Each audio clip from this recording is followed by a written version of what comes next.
Folks, also, Donald Trump is having some ethics problems.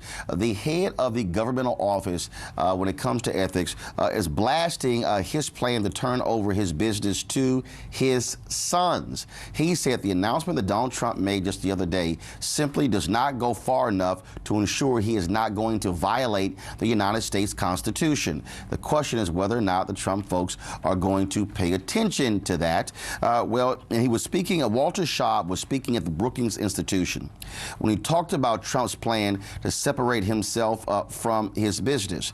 And what Schaub said is point blank that it is a fundamental problem. I'm going to have the video in just 1 second when I go to our panel here. But Schaub, I'll start with you.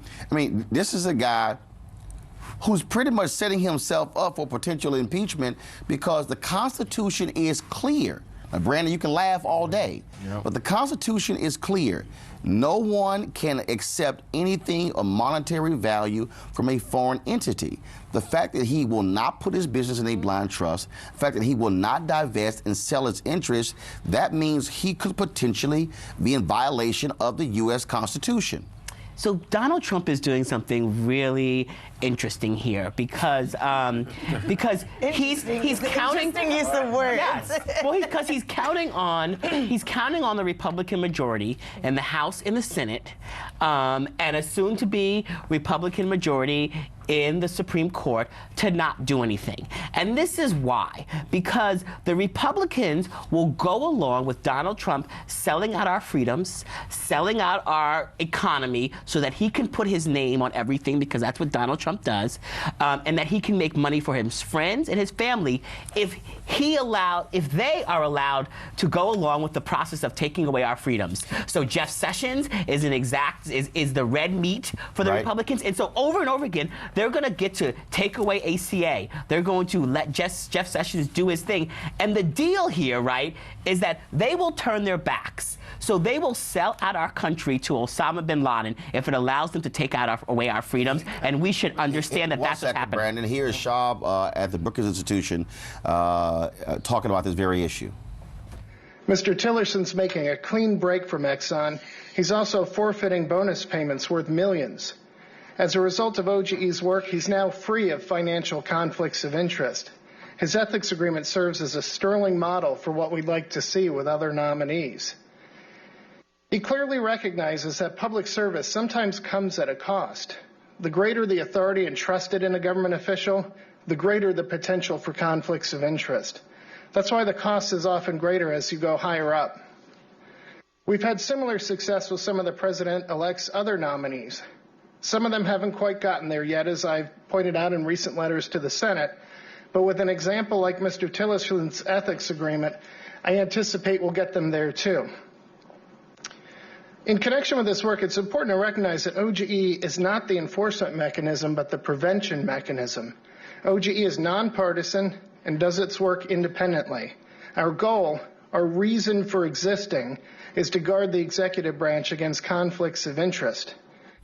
Brandon, the Trump folks are not working with this office on this. They came up with their own proposal. That's the point of this office.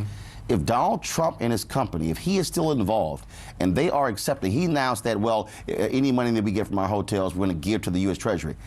That doesn't matter. No. The Constitution says you cannot. He is playing a dangerous game by his unwillingness to divest, and his whole deal of, oh, the great sacrifice I'm making. Well, nobody told you to run for president. And so when you choose to run for president, you ought to abide by the Constitution. He could be very well, many ethics experts say on day one, he could be in violation of the Constitution. Well, I guess that would be happy for you guys if that does happen.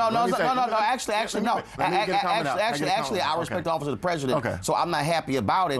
But when you have the head of the office telling you now, look, your plan is worthless and you don't do anything about it, that's a problem. Okay. Let me get through some of the misinformation that was presented here. Now, first off, this is nothing new. There's been billionaires in other cabinet. Currently, right now, there's 2 billionaires in Obama's cabinet. Rockefeller, former vice president, was a billionaire, so this is nothing new. Stop. Let me finish. No. Can I get a comment out? Can I get a sentence out or a thought out? No, wait a minute. It's accurate. That's not accurate. Brandon, what's wrong? The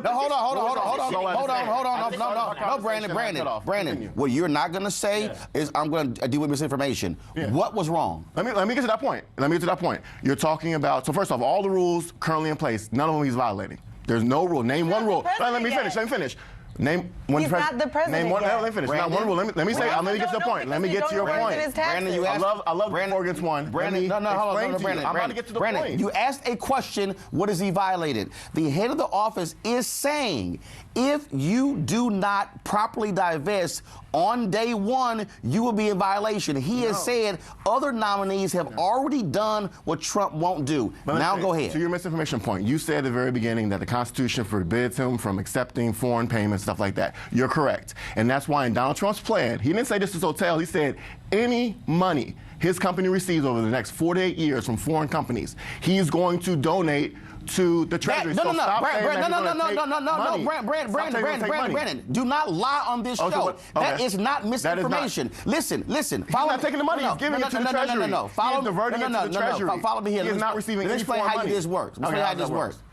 I got some money. Yes. He gives me some money. I give it to Faraji. It don't matter if I gave it to Faraji. He still gave it to me. And that's your opinion? So, there are lawyers who have different opinions. I guess we'll find out on day one. This is not a situation. No, Brandon. It's not a situation of Brandon. It's not a situation of he gave the money directly to him. If he gives the money to me and I turn around and give it to him, that means I'm still accepting the money. Oh my God. Angela, go ahead. And also, wouldn't you get some sort of tax break for making that donation if Faraji is also a federal entity? So sales company, you want a sales company. That's the only, the sales has been out there. He was supposed to put it in a blind Brandon, let me ask you a question. Brandon, who have not sold their company to sell the company. Brandon, the law, here's the deal. The ethic with the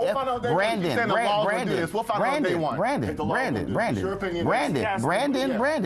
The ethics folks say there's a reason for a blind trust. A blind trust doesn't mean my sons are running the business. I don't see what y'all doing. No, a blind trust means an independent individual is running the business and you have no knowledge of what they are doing. And that's what a blind, it's a blind. Is there a requirement to put a blind trust? Oh my God. So you're saying you're making these new rules. It's all the laws that are in place right now, he is following it. There needs to be a new law. It's not a new rule. It is. So what rule? Cite it, please. Cite the code. Please let me know what this is. No, but he's following every single law that is in place. Why he's not following every single law? Okay, we just did that. Why is Loretta Lynch? Okay, so I mean, you're saying he's not following every law. What are you saying? What law? I'm sorry. We just watched the clip, brother. We just watched the clip.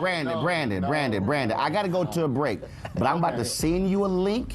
So Brandon, so you can hear all 12 minutes of what the head of the Office of Ethics, Brandon, the head of the Office of Ethics. It'll be a very short presentation. No, what's going to be? If you're right, Michael. If you're right, it'll be a very short. No. What I'm saying is the Republicans will prop him up.